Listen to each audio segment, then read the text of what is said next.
Bom dia a todos. É realmente prazer estar aqui.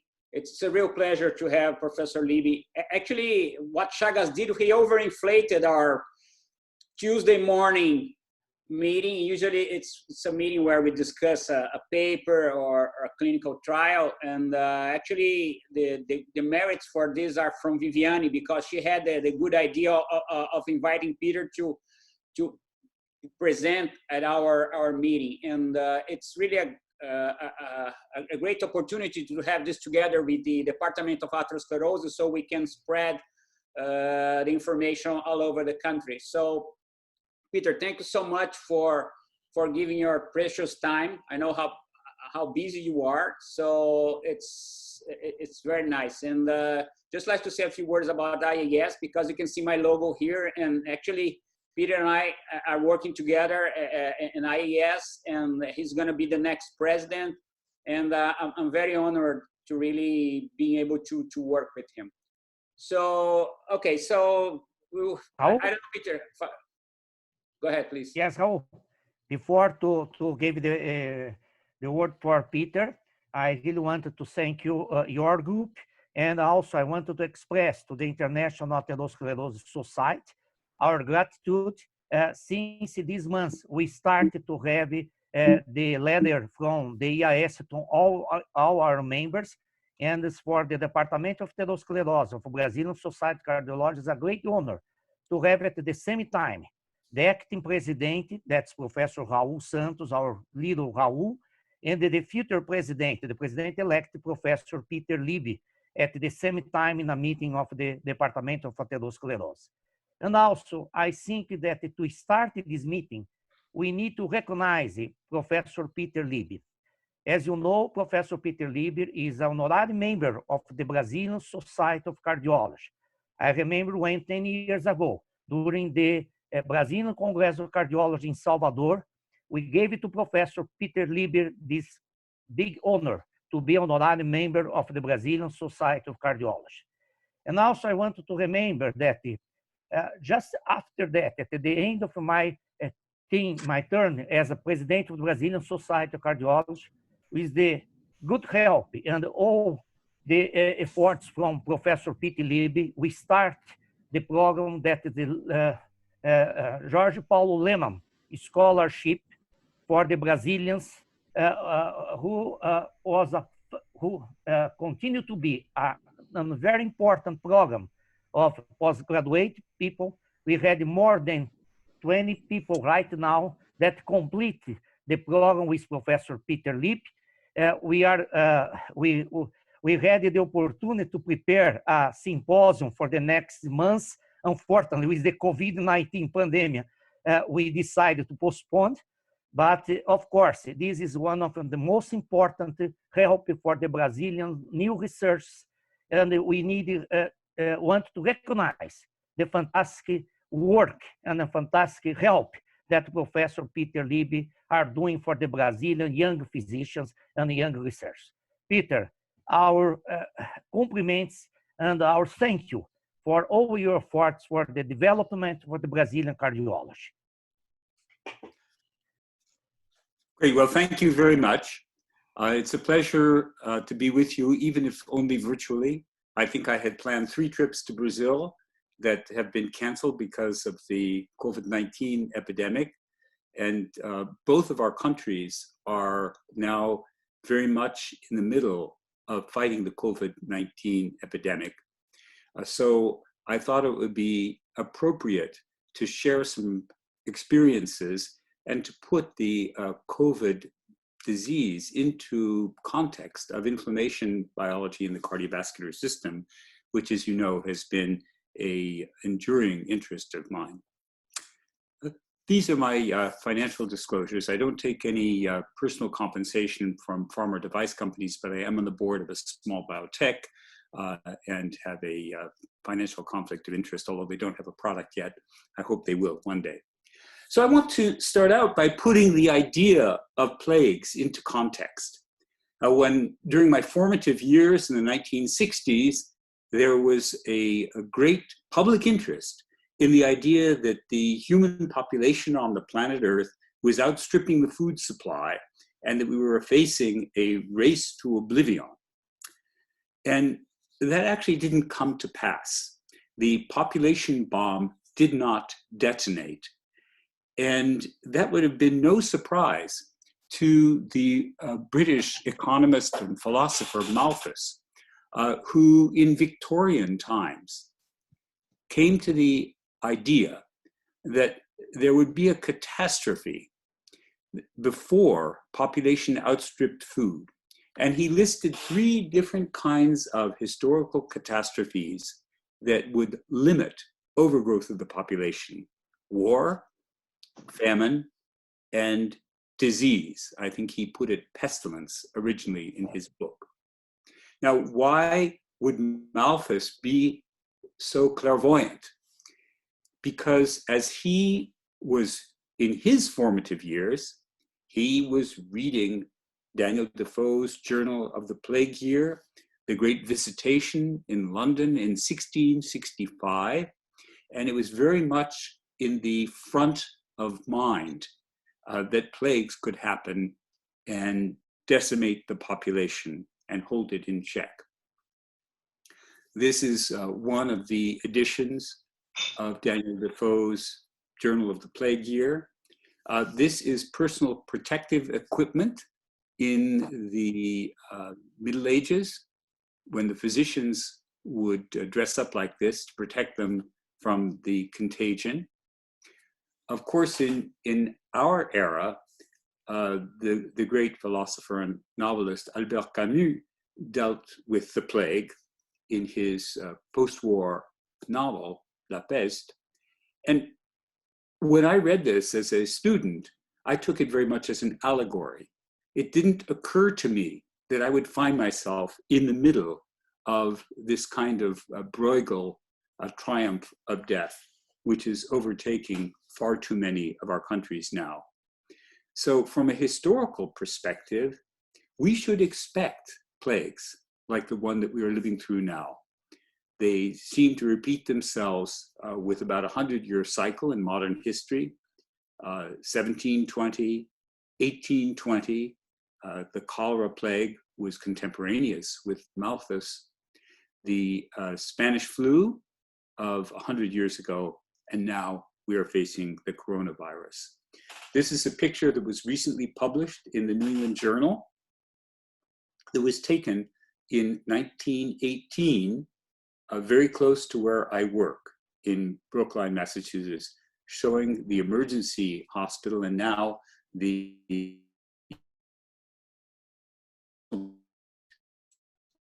get a laser. There we go. The personal protective equipment of a century ago. So I'm going to go rather quickly through the things that you already know so that I can spend some time on more interesting aspects of this problem. You all know that this is an RNA virus. It's related to the virus that caused SARS-1, the Middle East Respiratory Syndrome. And just from a nomenclature perspective, we call the virus SARS-CoV-2, but we call the disease COVID-19. The D is disease. I think we're all aware that the likely origin of the epidemic in humans came from consumption of animals in the wet market in Wuhan, although there are conspiracy theories that would have you believe otherwise. The scientific evidence supports a natural transmission. We know that the major mode of transmission is human to human through aerosolized droplets. We know that in aerosols, the virus can remain alive, or I guess viruses aren't alive, but can remain infectious for greater than 3 hours. And I think that all of us who are receiving packages from restaurants or from suppliers are concerned about survival of the virus on various surfaces. But we do know that the basic reproduction ratio, the R0, that is the number of people who each case can infect, is over 2, and that the most effective public health measure for lowering this number, for preventing the rapid spread, is social distancing and careful hygiene. Now, there's a great deal of detailed molecular information about this virus infection because it's very similar to that of the SARS virus, which was very well studied. But I think it's worthy of noting a couple of facts for practicing cardiologists, because some of the therapies that are under investigation target some of these molecular mechanisms. We know that the receptor for this virus is angiotensin-converting enzyme 2, which is the counter-regulatory version of ACE1, which is the target of our usual drugs. The structure on the virus that binds to the receptor is the spike protein, but it's not the native spike protein. The spike protein needs to undergo a limited proteolytic cleavage, and one of the enzymes that affects that cleavage is TMPRSS2. So you need to have the cooperation of this surface enzyme on the host cell to cleave the spike protein so that it then can interact with the cellular receptor. This slide would be considered complicated by North American audiences, but everyone who is listening to this is used to the complicated parasitic life cycles, which you all have studied and deal with. For example, the life cycle of the vector and the protozoan that causes Chagas disease. So this is not too hard for Brazilians because you're used to looking at these. So we talked about this initial step of binding of the spike protein, the proteolyzed spike protein to the receptor, but then the virus has to have its own membrane, which it picked up from the host cell on a previous cycle, and fuse with the host membrane, penetrate into the cell through endocytosis. It then enters an endosome. Then it can undergo further proteolysis and release the messenger RNA, which hijacks the host cell's ribosomes and will use an RNA-dependent RNA polymerase to replicate. Then the virus will come back together after the structural proteins and the RNA have been replicated by the machinery of the host cell, and the particle will be released and re-enter the cycle. We know that ACE2 is widely distributed, not just in the lung, but also prominently in perhaps endothelial cells in the heart as well. You know this very well. I don't have to perseverate. You're seeing this on a daily basis, the multi-organ system involvement in this disease. We know the presenting symptoms are very widespread. As we'll speak about in a moment, many cases are asymptomatic or minimally symptomatic. But some of the characteristics of this particular infection are the loss of sense of smell, which is a very concerning symptom in patients who have some of these otherwise rather common symptoms. The anosmia is really very much of a hint that you're dealing with COVID. Most of the infections are minimal or asymptomatic. Of course, we don't really know how widespread the infection is because of the testing and the availability and accuracy of the testing. But we do know that a pernicious aspect of this virus in China, in the US, in Europe, and I suspect in your experience in Brazil, is that it really is much more serious in the elderly and in those who have comorbidities, commonly those that we deal with in the practice of cardiology. So people who are older and have comorbidities are more likely to develop ARDS, to require intensive care, and to die. We really don't know what the case fatality rate is because, again, we don't know what the denominator is. But it's rather frightening. It's certainly greater than that of the epidemic flu that we see on an annual basis. And it may be as high as 2%. I think as the testing is more standardized and more widely carried out, we'll have a better idea of what the case fatality rate really is. One problem that we are facing in the US, and I think in the discussion period, I would love to hear what your experience is, but there are very, very serious socioeconomic differences in who is getting this disease and who is dying of this disease. We are experiencing in my own neighborhood, in my own hospital's population, vast differences between Black and Hispanics and the middle-class Caucasian population. These are some data from New York, which show higher rates in the Bronx and in Queens than in Manhattan. We see that the non-white population is really in an inequitable way affected by this disease. So this is a public health challenge and a social challenge for us, because this virus is sharpening the income inequalities, access to health care, and the chronic conditions which affect our more disadvantaged populations. This is a very, very nice review that was published in circulation. You know, all journals, all cardiology journals have become the journals of COVID in the last few days, weeks and months. But in this review, they talk about some of the biomarkers which are commonly measured routinely. IL-6 is quite elevated. We'll talk about that. D-dimer is elevated, ferritin as well, and LDH. And in our panel of routine biomarkers that we measure at the Brigham and Women's, we use troponin, not LDH. We know that although initially this disease was considered a respiratory problem, that indeed it is affecting many organs, and in particular the cardiovascular system. As a matter of fact, I think that we can consider it a cardiovascular disease as well as a pneumonitis. That we see acute cardiac injury, and I'm sure you've seen this as well. We have ST segment deviation, sometimes corresponding to a epicardial myocardial infarction, other times without actual obstructive disease.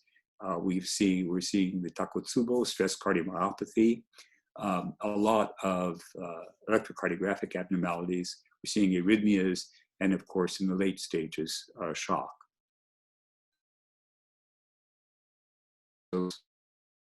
Now there's thrombotic diathesis, not just in the veins, but also in the arteries.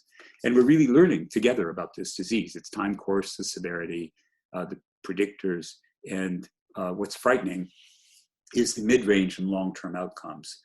So, you know, when I was a young physician, we knew that many people who presented with Parkinson's disease half a century after the flu pandemic of 1918 had had the flu. It was hard to find a patient with Parkinson's disease who hadn't had influenza in 1918. So we don't know what the long-term consequences will be. If people who healed from a pneumonia will have reduced lung function, or what the long-term sequelae might be. We do know that those who have evidence of cardiac injury have a much worse prognosis. If you have an elevated troponin, and if you have prior pre-existing cardiovascular disease, your outcome is much worse than if you have neither. And we know that the trend of cardiac biomarkers such as troponin is important in determining the outcome. That in cured patients, the troponin tends to stay low. But if your troponin trends up, you have a much greater chance of hospitalization or dying. Again, this is no surprise. This is widely known. I'm not going to perseverate on this. We know that if you have ARDS or cardiac injury, that your prognosis is much worse. And we know that the elderly bear a high burden of bad outcomes. If you actually do the sums, though, and count up the coexistence of respiratory failure with myocardial damage is shown in the light orange here, and myocardial damage and heart failure shown in the light green here, that about 40% of deaths are cardiac. So what are the mechanisms of cardiac injury in this disease? So if, about a third of the hospitalized patients have troponin rise, why is there myocardial injury? Well, there are two bookend possibilities: a direct viral infection with a cytopathic effect of the virus, or indirect effects due to the inflammatory response elicited in response to direct infection, so the host response. And I think you all know that the endothelial surface is remarkable in its ability to maintain blood in a liquid state during prolonged contact. And it does so because of a tightly regulated series of functions. There's the release of vasodilatory and anti-aggregatory prostanoids. There's the expression of thrombomodulin on the surface. There are heparan sulfate, natural heparins that are on the surface of the cell. If a clot should form, there's plasminogen activators, both TPA and UPA. And of course, the endothelial cell is also capable of being prothrombotic by producing von Willebrand factor and tissue factor.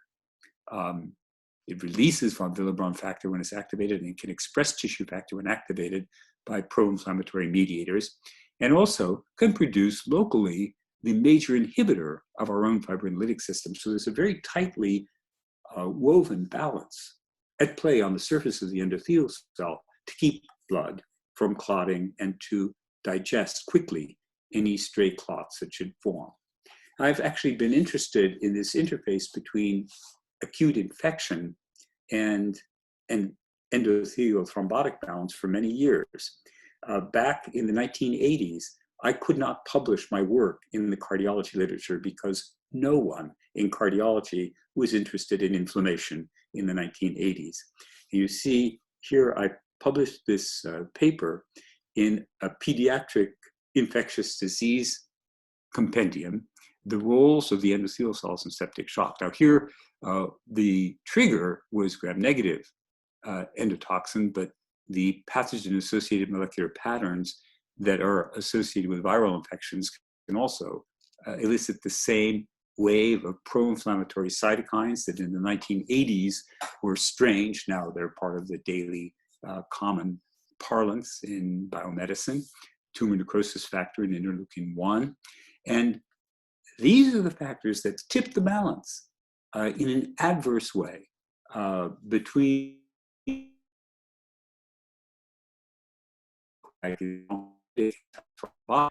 to one that is procoagulant, antifibrinolytic, and prothrombotic. So this schema, crude schema that I published in the 1980s is very relevant today to the complications we're seeing. We have some preliminary evidence that endothelial cells may themselves become infected. And we know that this clotting diathesis is widespread. There are large arteries with myocardial infarction and stroke. Stroke can be a presenting symptom in young people, as you've seen from the New York series that was published in the New England Journal. I think that microvascular damage due to activation of the endothelial cells and thrombosis of microvascles is probably very important, not only in the lung, but also in the kidney and the heart. And I think we're all seeing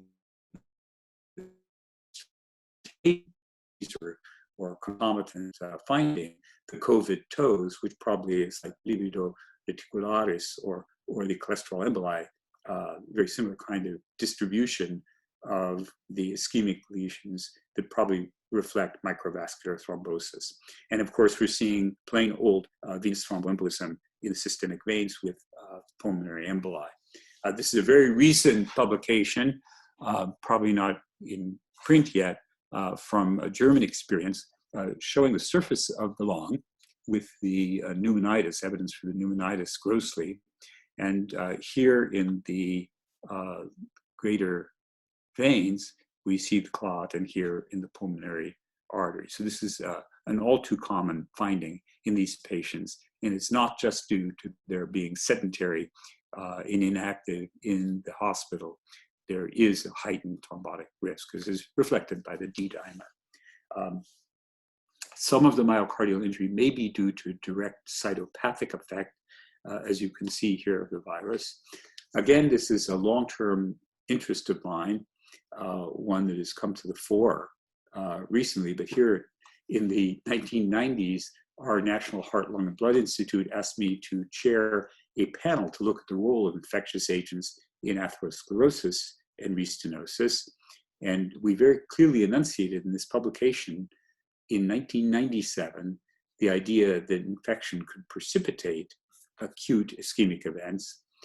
We had another couple of panels that were co-sponsored by the National Institutes of Health that I was involved with, and I was asked to take the lead in reporting the proceedings of some of those conferences that we called 3I, for inflammation, immunity, and infection.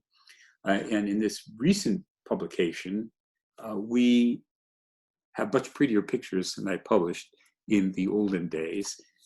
And one of the points here, let me focus you, if you can see my pointer, on where it says influenza pneumonia, that when you have a remote infection, you can elicit those pro-inflammatory cytokines, as I mentioned, through the PAMPs, the pathogen-associated molecular patterns.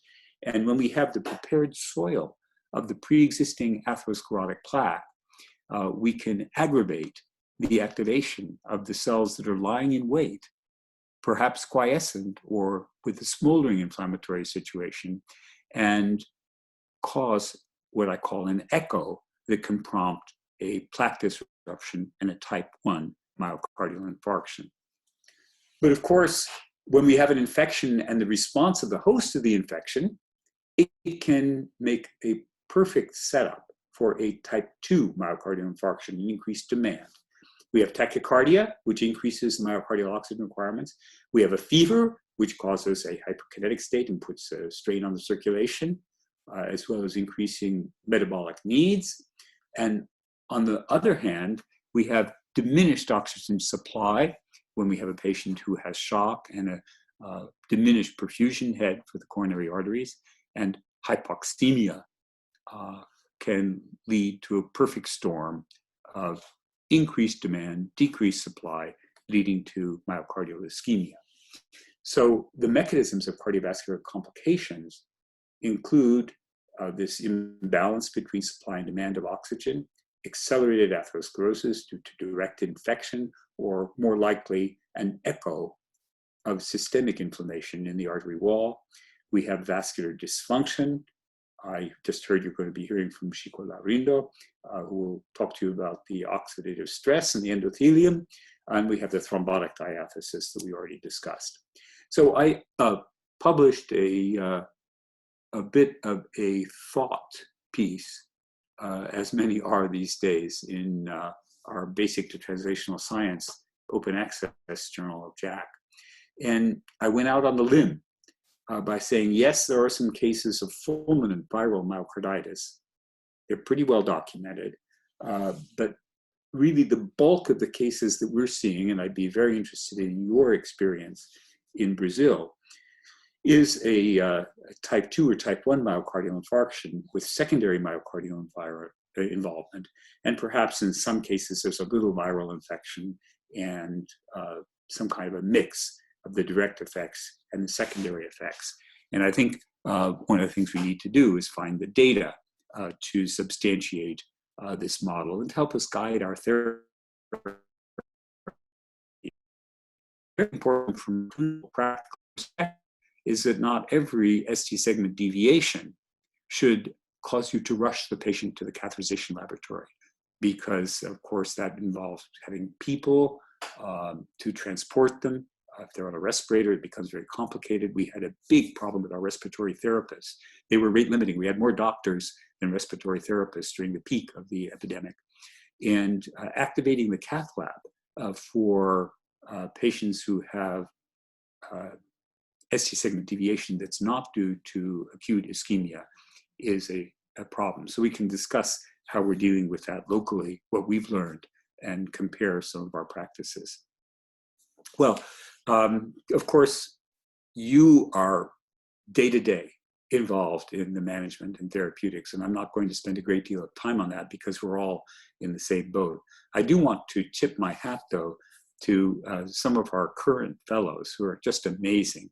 Hassan Siddiqui, Deepak Altri, Victor Neufall, and two of our staff, the young star, Erin Buhula, and our director of the coronary care unit, David Morrow, because they gave some presentations last month, and I thought they were so good. I invited them with Doug Mann, the editor-in-chief of JACC BTS, to write up their talks, and they did that, and they're online.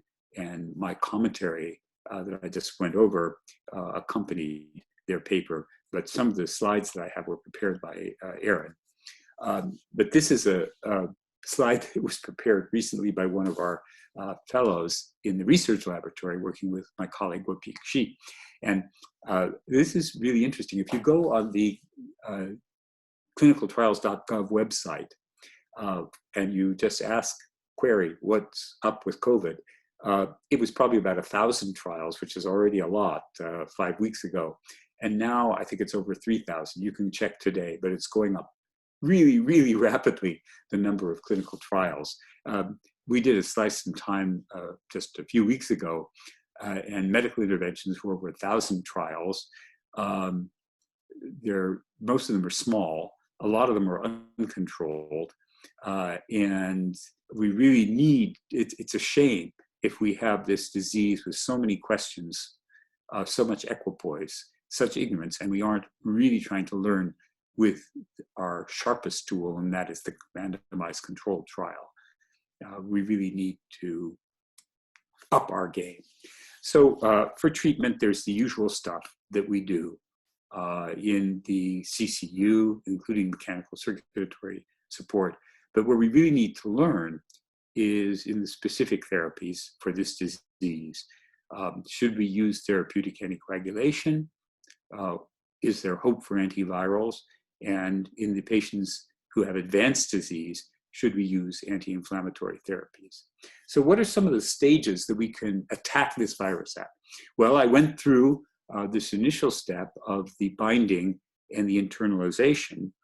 And what you can do is use decoy proteins. That's one way, a soluble ACE2 to try and neutralize the virus before it's able to bind to the surface receptor. You can use a neutralizing antibody, and there are various approaches to that are underway. These are some of the experimental results with a soluble ACE2, and this is using a chimeric antibody that can mimic the receptor. And we can try to block the endocytosis, which is important for the life cycle of the virus, as I mentioned to you. And this is where in vitro, some experiments with chloroquine and hydroxychloroquine led to this great problem that we're having in the US with our president touting unproven drugs and perhaps harmful drugs.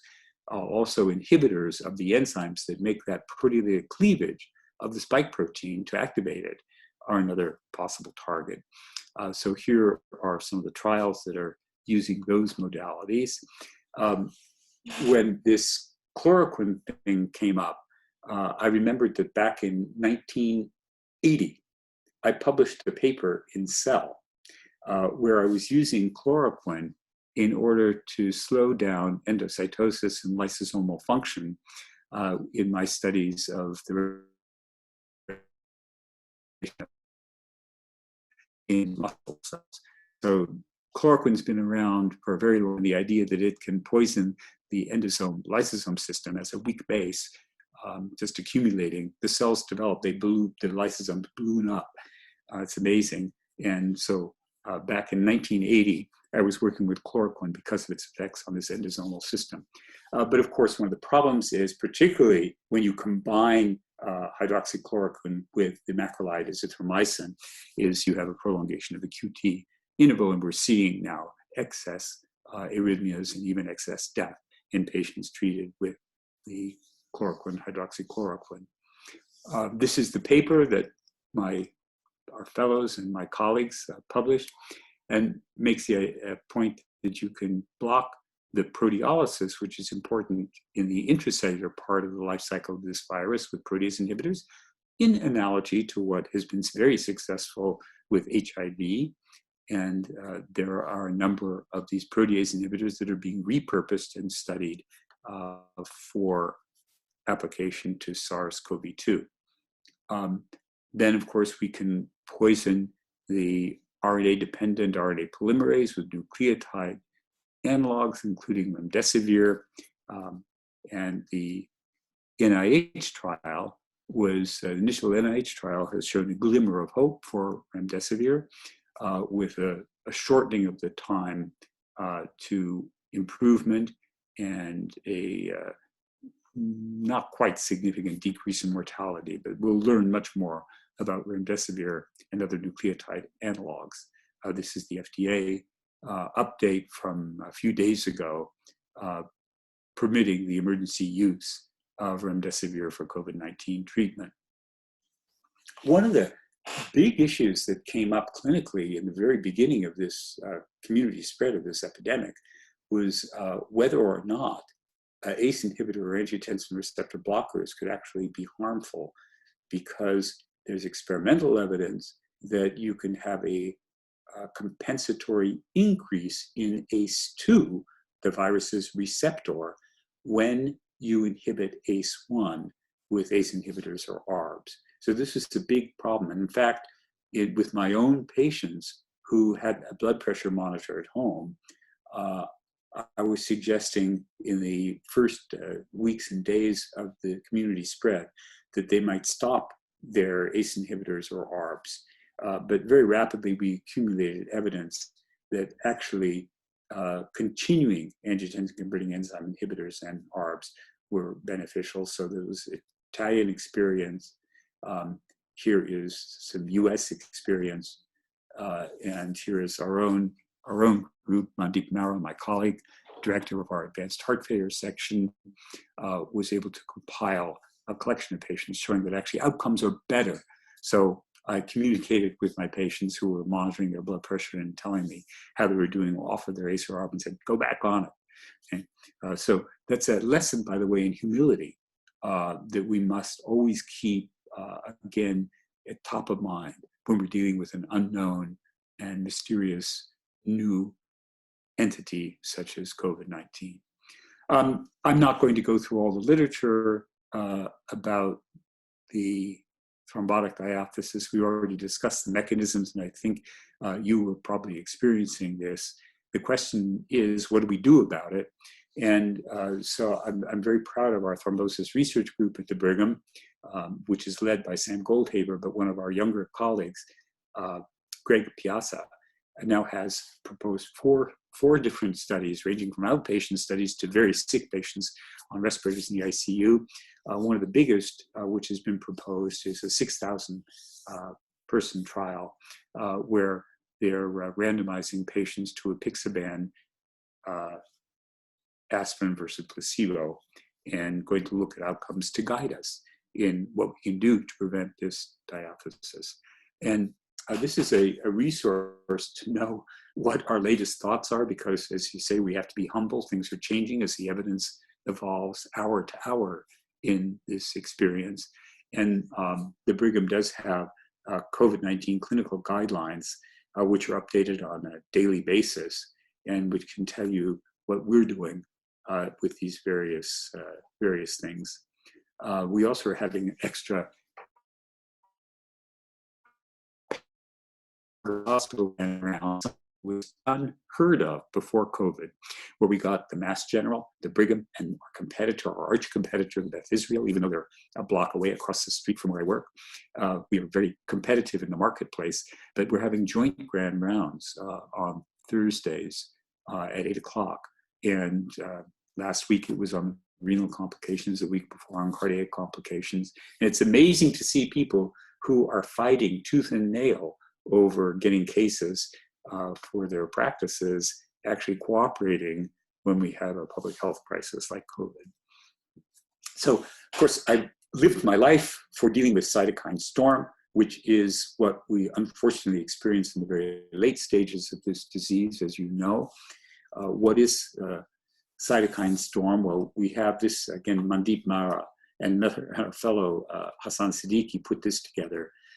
And this is actually, this is one of those figures which has been so widely copied that no one will remember who originated it, but it was Hassan and Mandeep, where you have the first viral phase, then a pulmonary phase, and then you get into the cytokine storm, which is what we see as a pre-morbid complication. The New York Times talked about coronavirus patients betrayed by their own immune system. Cytokine storm becomes all too frequent phenomenon, particularly among the young. We know, you all know what cytokines are. I've been talking about it several times a year in Brazil through the decades. We know that cytokines can induce their own gene expression, setting up the possibility of a positive feedback loop. And this uncontrolled amplification of cytokine signaling can take our usually protective host defenses and turn them against us. So advanced COVID disease is characterized by this hyperinflammatory state. And that's when we get kidney failure and liver failure and shock and prolonged ventilation and all too often a fatal outcome.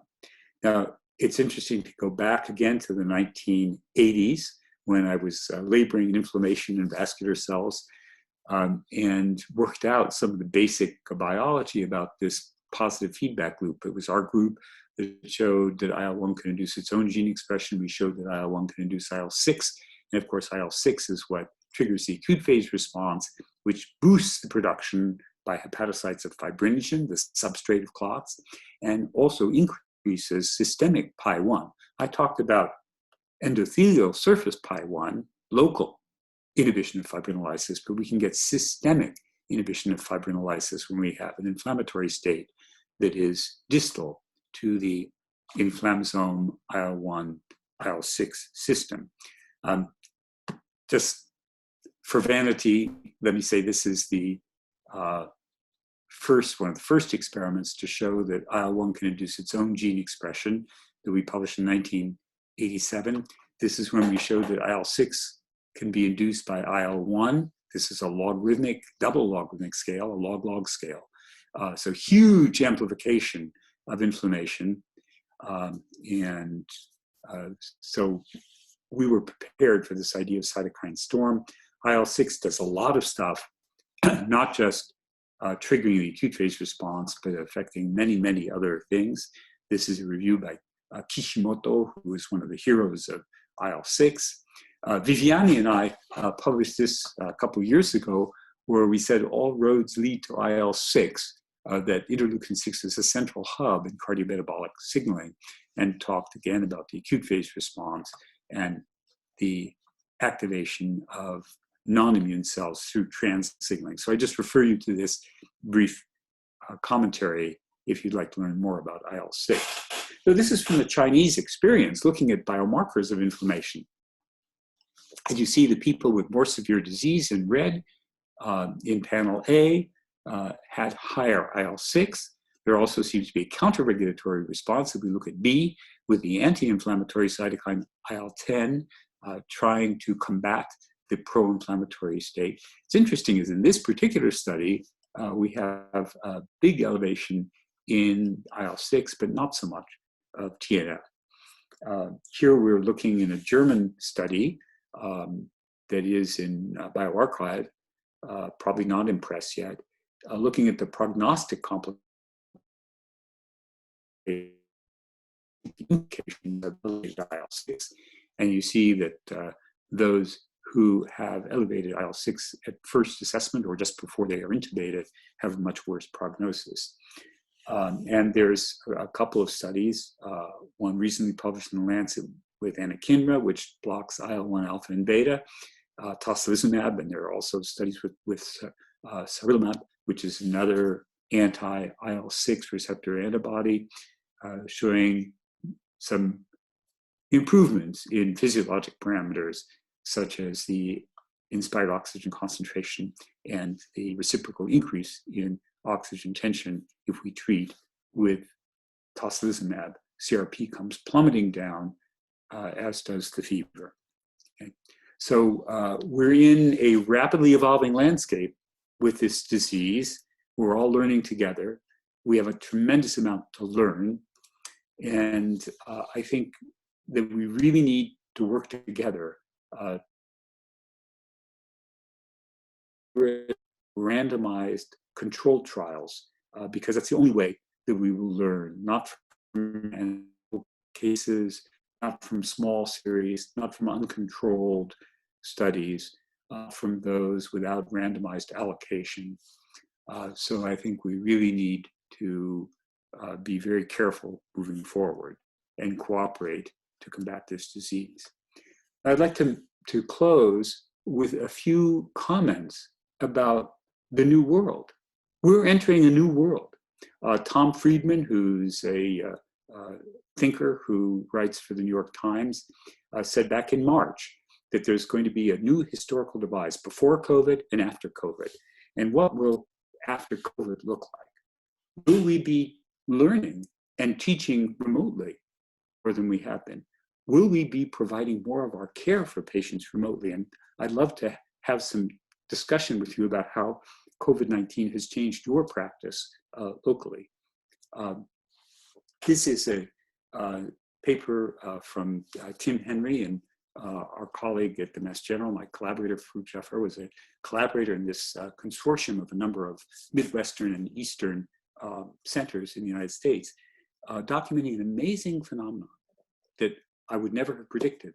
And that is that activations of the cath lab for STEMI plummeted during this epidemic. There was a almost 40%, 37% reduction in cath lab activations for STEMI reported in these cath labs. So why is that? Are our patients frightened to come in to the hospital during this epidemic? Are they sitting at home with chest pain? I'd love to know whether you've seen this as well. This is a paper which actually just went online and is accompanied by an editorial and Jack from our incredible fellows, from Ankit Bhatt, one of our fellows, Sunny Varshney, and some of our faculty as well. This is one of our just recent graduate fellows, a wonderful collaboration of our young trainees and young faculty with our more senior fellows. Was a simple decrease in admissions for cardiology that coincides with the increase in COVID. So this is last year for reference, admissions to our system. This is looking at cardiovascular hospitalizations. And as COVID rises in this red line, you see that regular cardiology admissions are plummeting. So I'd be very interested to know if you're seeing the same thing. And we've converted to about 96% remote visits during the hot phase of this epidemic. And what we've learned is that we can actually do a lot by Zoom or telephone with our patients. Not for every visit. We obviously have to do physical examinations and talk to the patient directly. But we can do an awful lot with remote visits. And what I've been doing now for clinic, for my ambulatory, is using an application that is compliant with our confidentiality laws, which is called Doximity Dialer, where I can program in the clinic telephone number so that my own cell phone number is not available to the patient, and make a phone and talk to the patients. The patients love this. I never would have predicted, but the patients do travel. They don't have to park. They don't have to wait. And this is going to be transformative. We're now, I think, we're now 91%, this is very recent data from our own practice, 91% phone or Zoom interaction. We're coming back now towards more of a balance, but we may never be the same. We may be conducting a lot of our ambulatory practices remotely going forward. Another Another thing that may transform our practice is the use of point-of-care ultrasound, because to bring the echo machine into the intensive care unit is going to be more and more difficult. This is one of our fellows, AJ Blood, and the director of our echo lab, Tina Wu, and we've deployed 8 of these units. I'd love to know whether you're doing this as well. And our fellows, and we're teaching our residents how to take a look at cardiac function, because as I told you, there's a lot of ST segment mischief on the electrocardiogram, which not all of which requires a trip to the cath lab. And looking for regional wall motion abnormalities with a point-of-care echo can help you know whether you have to mobilize the forces to get that patient down to the cath lab for STEMI, which absolutely we should be doing angioplasty, primary angioplasty rather than thrombolysis or ignoring STEMI. So the treatment for STEMI, COVID, no COVID, is to go to the cath lab. But there's a lot of ST segment deviations without wall motion abnormalities or with a Takotsubo-like picture. So the point of care ultrasound is turning out to be very important.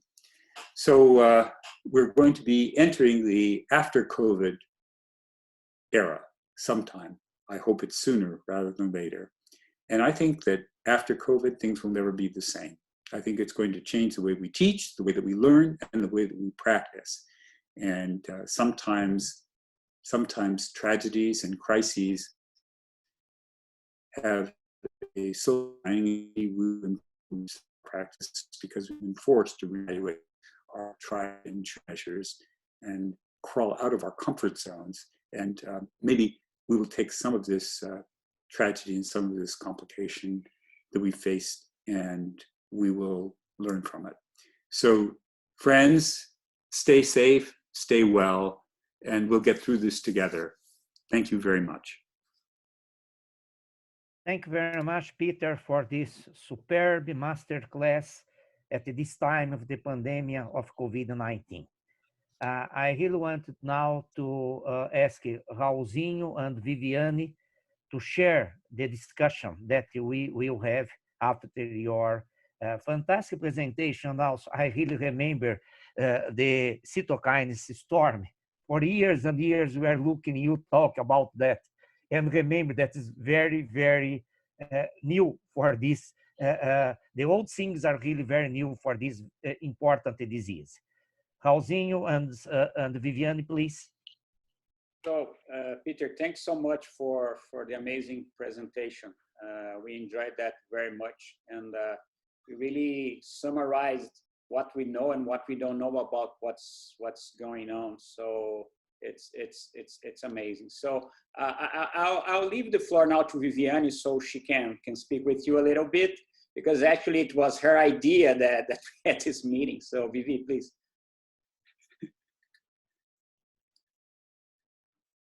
Hi, Peter. Well, thank you very much again for accepting our invitation. I'm very glad that we had this idea to invite you. I mean, it's of course wonderful as usual. I mean, even about COVID-19, it was really great to hear you about your insights. And I know, I mean, you'll be spending half of your day in virtual meetings, so this is one more, but I was sure that it could be very, very successful because everybody was very anxious to hear you about this subject. And I don't know if other people have questions. I have one question. Do you have any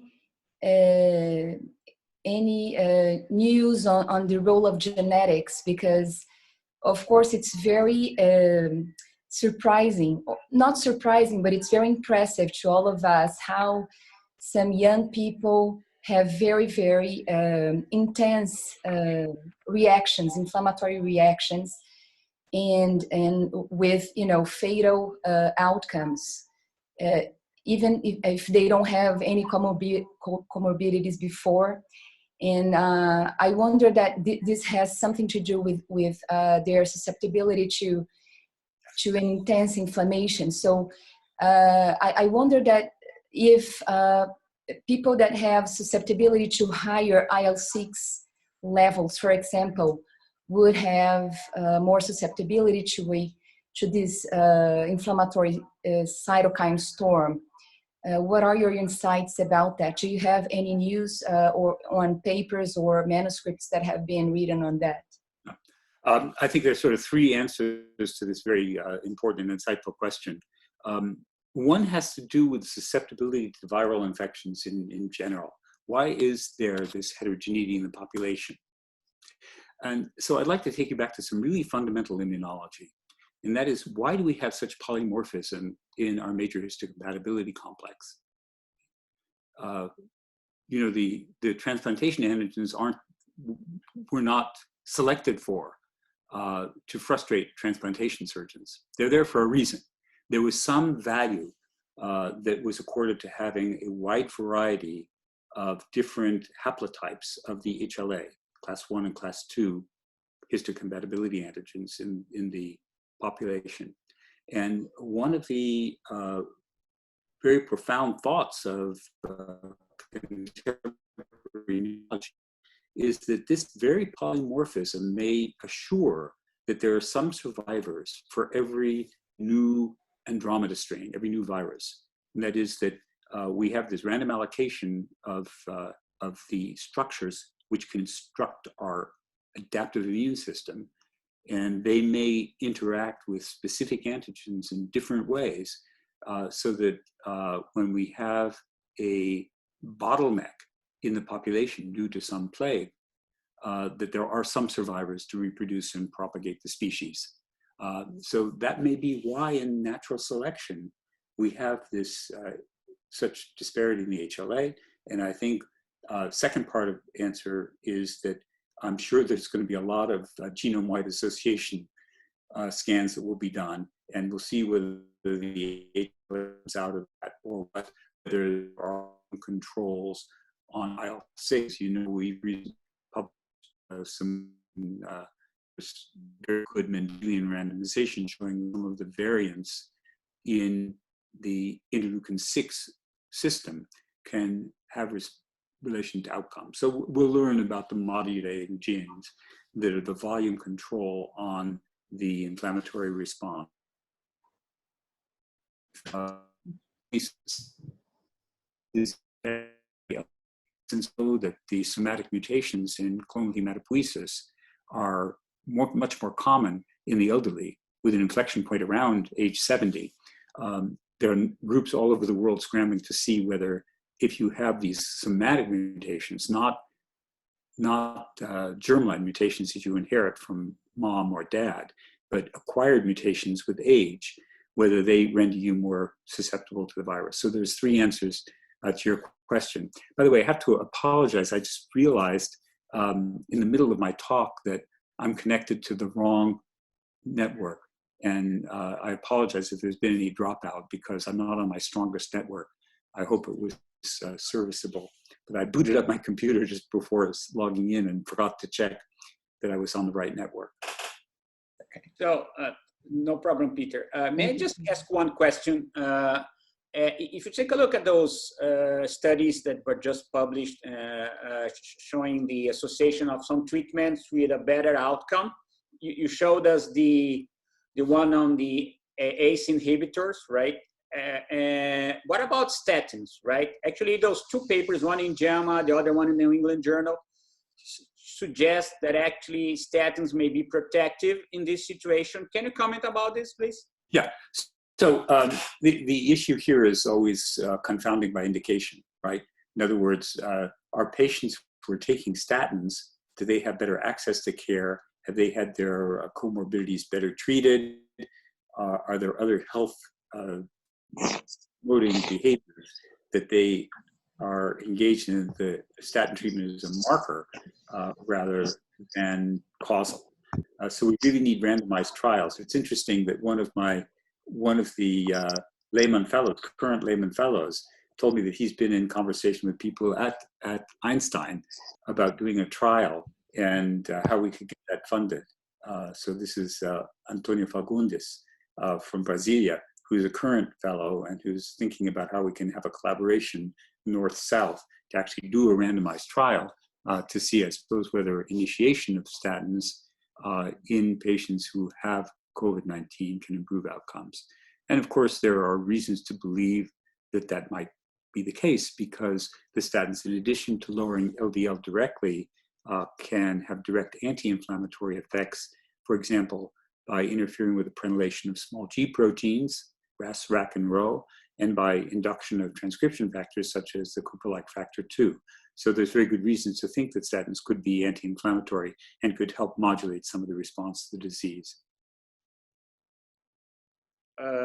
Actually, if we go to the literature, actually data that was generated from your group, from Jupiter, we have 2 studies actually showing a reduction in thrombosis and also reduction in pneumonia, right? So it's intriguing and interesting. So I think the message for all of us is that we should not stop those medications, right? ACE inhibitors, ARBs, statins, we should not stop those medications in our patients. So I think this is really important. So my friends, it's 9 a.m. here. So Professor Protásio wants to say something, please. You're in the mute. You need to unmute your microphone. Still mute.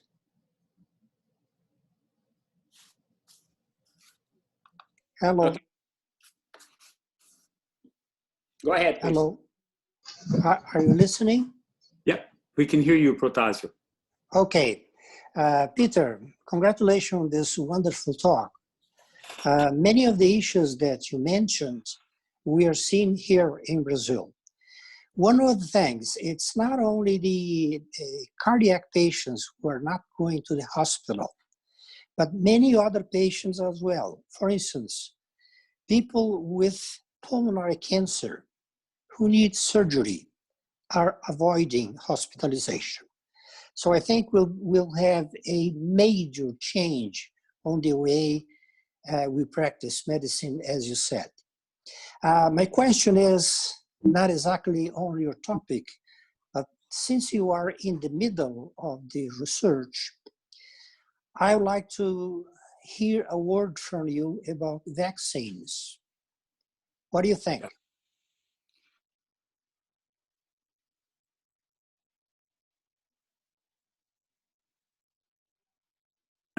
Very far along, there's the Oxford group collaborating with AstraZeneca with an RNA vaccine that's being supported by the Gates Foundation, for example. There's also the Moderna RNA vaccine. There are a number of people who are trying to make antibodies. So the short term would be to make an anti-spike protein antibody that could neutralize the virus. People using convalescent serum, but that would be hard to scale. We will see many attempts for vaccines, but remember that after 30 plus years, we still do not have a vaccine for HIV. Now that's a special case because the HIV attacks the T cell, right? So it's hard to get an adaptive immune response going. But in COVID-19, we have some early preliminary results that there might be neutralizing antibodies formed in some of the vaccines. And so maybe within a year, we will have a vaccine. I think that some of the promises that have been made by our governmental leaders are, as Dr. Fauci says, a bridge too far. And they talk, our president, we can offline compare our presidents, but our president in the US is talking about warp speed. And you have to remember the original meaning of the word warp, which is to distort. So I wonder if the promises of vaccine development in warp speed are not a distortion, and we're going to have to be patient. And the usual, I think, 12 to 18 months was what Dr. Fauci suggested as an expert in this area, was what it would take. Maybe we'll get lucky. Maybe we will have a vaccine later this year, but then we need to produce it, and we need to deploy it, and we need to do so in a just and equitable manner, which is, I think, a social challenge. So it's not just having the vaccine, but it's producing it at scale and it's getting it distributed, not just to the rich and famous, but to the people who have much more susceptibility to the serious morbidity and mortality of this disease. So that's a societal challenge as well as a medical challenge. Peter? Yes? Thank you so much. Peter, it's Francisco Laurindo. Thanks for the talk. Can I briefly ask you to comment on the role of endothelial cells in COVID-19 complications? Because it looks to me that the endothelium could be the crucial step to transform it from a minor infection to a life-threatening condition.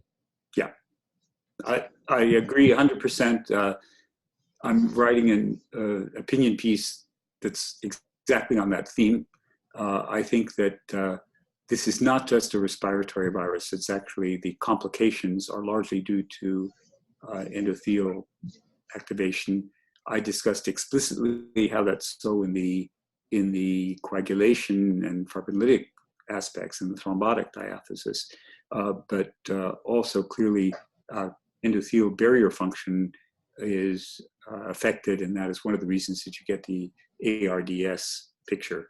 It's not just a direct pneumonitis, which certainly happens due to a cytopathic effect, but it's also capillary leak and fluid accumulation, which aggravates the direct damage to the type 2 pneumocytes. So I agree with you 100%. Thank you. So are there more questions?